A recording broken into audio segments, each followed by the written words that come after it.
Who is himself God అనేటువంటిది ఎన్ఐవిలో ఉంది. కేజీబీలో ఏం చేశారు దాన్ని? లేదు అసలు. కేజీబీలో లేదు అది. సో 2 బిగ్ చేంజెస్ మనకు కనిపించినాయి. 2 బిగ్ చేంజెస్ కనిపించినాయి మనకి. ఏంటంటే హూ ఈస్ హిమ్సెల్ఫ్ గాడ్ అనేటువంటిది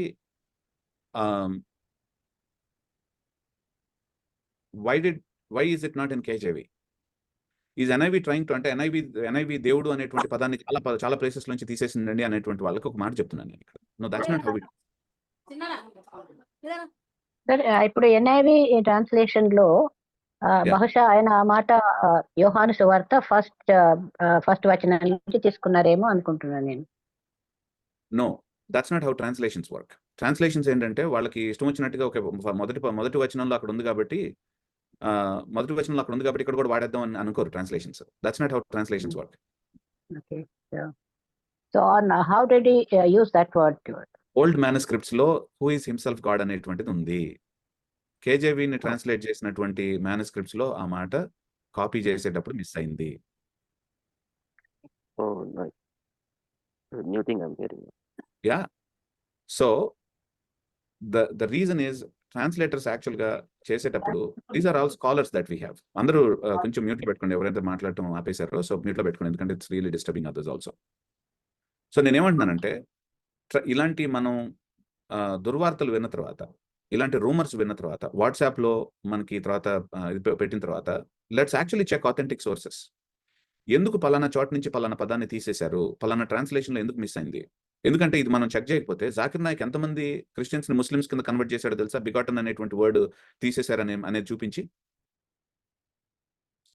మీరు నమ్మరు, కొంతమంది క్రిస్టియన్స్ ముస్లిమ్స్ గా కన్వర్ట్ అయినటువంటి వాళ్ళు Zakir Naik showed this thing.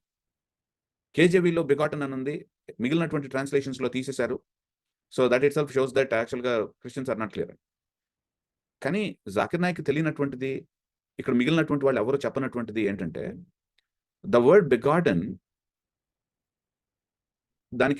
దానికి గ్రీక్ వర్డ్ వాజ్ మొనాగనెస్. మొనాగనెస్ అనేటువంటి వర్డ్ని అప్పట్లో మనకు ఉన్నటువంటి గ్రీక్ నాలెడ్జ్ మీద బేస్ చేసుకొని దే థాట్ యాక్చువల్గా గెన్నావు అనేటువంటి పదం నుంచి వచ్చింది, అంటే ఏంటంటే బర్త్ అనేటువంటి పదం నుంచి వచ్చింది కాబట్టి బిగాటన్ అని అర్థం అనుకున్నారు దానికి. కానీ తర్వాత మనకి గ్రీక్ మీద మనకి పాండిత్యం ఎక్కువ సంపాదించిన తర్వాత లాస్ట్ 500 సంవత్సరాల్లో గ్రీక్ లాంగ్వేజ్లోనే మనకి కొయినే గ్రీక్ మీద మనకి చాలా పట్టొచ్చింది. చాలా పట్టొచ్చిన తర్వాత వాళ్ళు ఏం చేశారంటే మొనాగనెస్ అనేటువంటిది ఓవర్ మీ దుంపల దగ్గర. సో మొనాగనెస్ అనేటువంటిది గెన్నావో నుంచి రాలేదా? జీన్ అనేటువంటి పదం ఏదైతే మనకి జీన్స్ అని వాడుతున్నాం, ఈ రోజు మనం జీన్స్ అని వాడుతున్నాం. జీన్స్ ప్యాంట్ కాదు, మీకు మాకు సేమ్ జీన్స్ ఉంటాయి అంటాం కదా, అది ఆ జీన్స్ అనమాట. ఆ జీన్స్ అని వాడుతున్నాము, దాని నుంచి వచ్చిందనమాట అని చెప్పేసి ట్రాన్స్లేటర్స్ ఏం చేశారంటే నవ్ వి నో అండర్స్టాండ్. అంటే అర్థం ఏంటంటే god love the world so much that he gave his son who has the same genes like him, who has the same nature like him. He is unique, there is no one like him. అది చెప్తుంది. Begotten అనేటువంటి మాట కాదు అక్కడ చెప్తుంది. It is talking about యాక్చువల్గా unique son. మనం అందరం కూడా దేవునికి కుమారులుగా కుమార్తెలుగా చేయబడినా సరే we are very different and he is very different. We can never be like Jesus. We're being formed into the image of Jesus, but the kind of relationship that he has with the father is very different. జ్యూస్కి పళ్ళు పట్ట కొరికేసుకున్నారు, కొంతమందికి enamel కూడా ఊడిపోయి కింద పడిపోయింది. యాక్చువల్గా నా ఫాదర్ అని ఆయన అన్నప్పుడు, ఏంది నా ఫాదర్ అంటున్నావు? They didn't like him. He is really telling them the truth. He is unique son. He is at the bosom of the Father. None has seen God like he did. Because he is God, that's why he could see everything about Father. Father infinite aithe. He can see everything because he himself is God. Adi cheptundi. So original translation, so migilinatvanti manuscripts, so that's why they are making it very clear that he himself is God. That's why he could see God. That's what they're saying. John was telling us that thing. యోహానే చెప్తున్నారు.